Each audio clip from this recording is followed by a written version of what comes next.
Durante la Gran Recesión, Alemania fue uno de los países más afectados. Su economía cayó un 5.7% en 2009.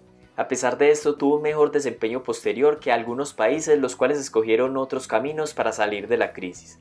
Alemania tiene hoy 83 millones de habitantes, un 1% de la población mundial, pero le corresponde el 10% de las exportaciones globales. Esta potencia exportadora, un año después de la crisis, tenía un déficit fiscal del 3.2%, otros superaban el 7%. Para el 2019, Alemania tenía un superávit fiscal del 1.4%, mientras otros mantenían un déficit por encima del 2%. 10 años después, en 2019, el desempleo era 3.1%, uno de los más bajos de la Unión Europea, y su deuda pública para el mismo año fue equivalente al 69% del PIB. Mientras otros optaron por estímulos fiscales y elevados niveles de deuda, Alemania ha mantenido a raya, por lo menos hasta el 2019, el gasto público, logrando incluso superávit en sus cuentas en los últimos 6 años. Por eso, sus autoridades siguen insistiendo que la mejor receta para salir menos perjudicado de una crisis, aunque suene paradójico, es la austeridad. Aunque la austeridad no garantiza el crecimiento económico, sí genera estabilidad macroeconómica. Mantener un nivel de endeudamiento bajo control genera confianza en la inversión privada al percibir que hay una sostenibilidad de la deuda a largo plazo, lo cual se traduce también en bajas tasas de interés que debe pagar el país cuando decide endeudarse. Por otro lado, si un país tiene bajo control su deuda, significa que es menos probable que haya un incremento en los impuestos a corto plazo para aumentar los ingresos del gobierno. Esto permite que las empresas e inversionistas observen un mejor panorama presente y futuro.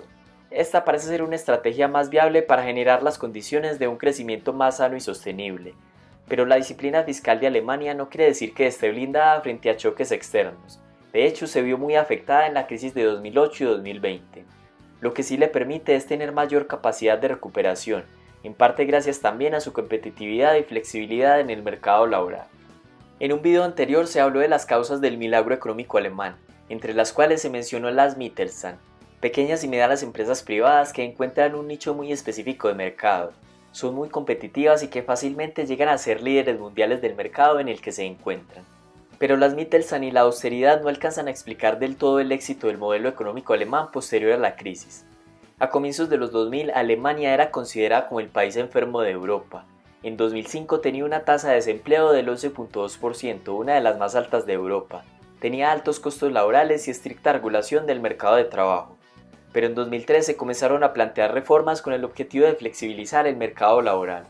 Se buscó incentivar a los desempleados a buscar empleo activamente, endureciendo las normas para obtener los beneficios por desempleo y se desreguló el empleo temporal. La flexibilidad se ha logrado gracias a la colaboración entre los sindicatos y las empresas. Ambas partes comparten el interés de cuidar el empleo, pero también la productividad de las empresas. Mientras que en otros países europeos los gobiernos centrales influyen en los salarios, en Alemania se negocia entre los representantes de los trabajadores y los empresarios. Esto ha sido clave para superar la crisis sin tantas distorsiones y excesivos estímulos fiscales. Pensemos por ejemplo en dos empresas, una alemana y otra de algún país europeo con estrictas regulaciones en el mercado laboral.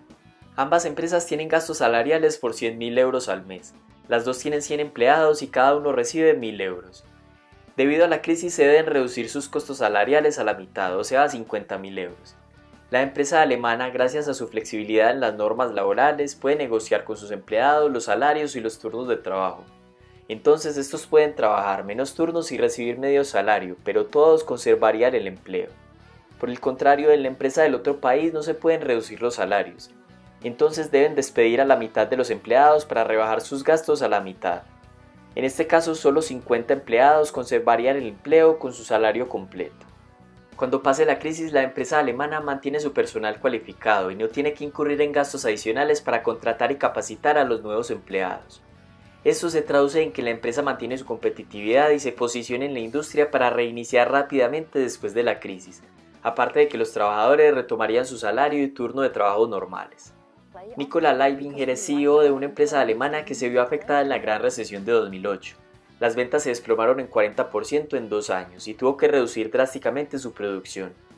Para la mayoría de empresas eso habría significado despidos, pero aquí no. Es un pensamiento terrible tener que despedir gente porque nos gustan nuestros empleados y los necesitamos. Están bien entrenados, son leales y han estado trabajando para nosotros durante décadas, algunos de ellos. En lugar de eso, la empresa recurrió a la flexibilidad laboral alemana.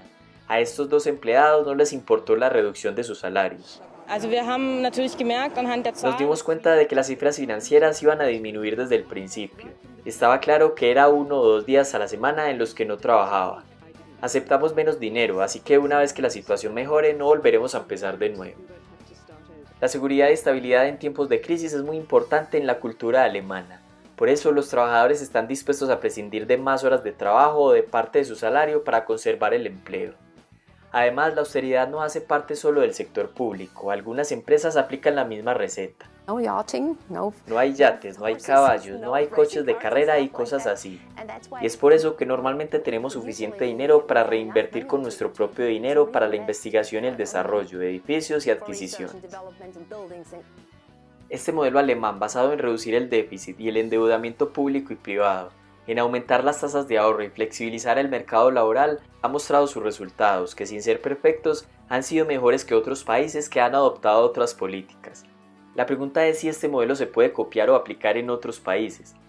Sí se podría, pero se requiere mucha voluntad política, sobre todo para reducir el gasto público y el endeudamiento.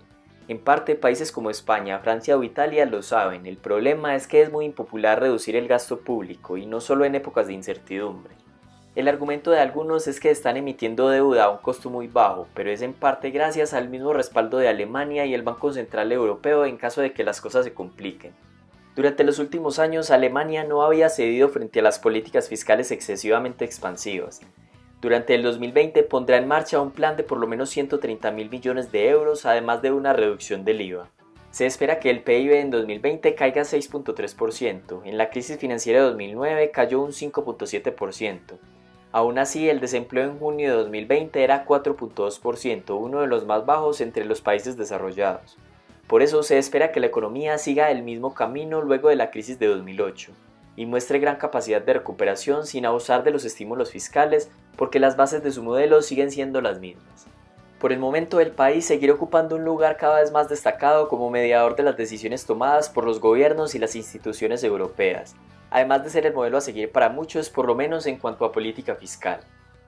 ¿Qué países podrían ser un modelo a seguir para otros teniendo en cuenta la coyuntura actual? Deja tu opinión en los comentarios y gracias por ver el video.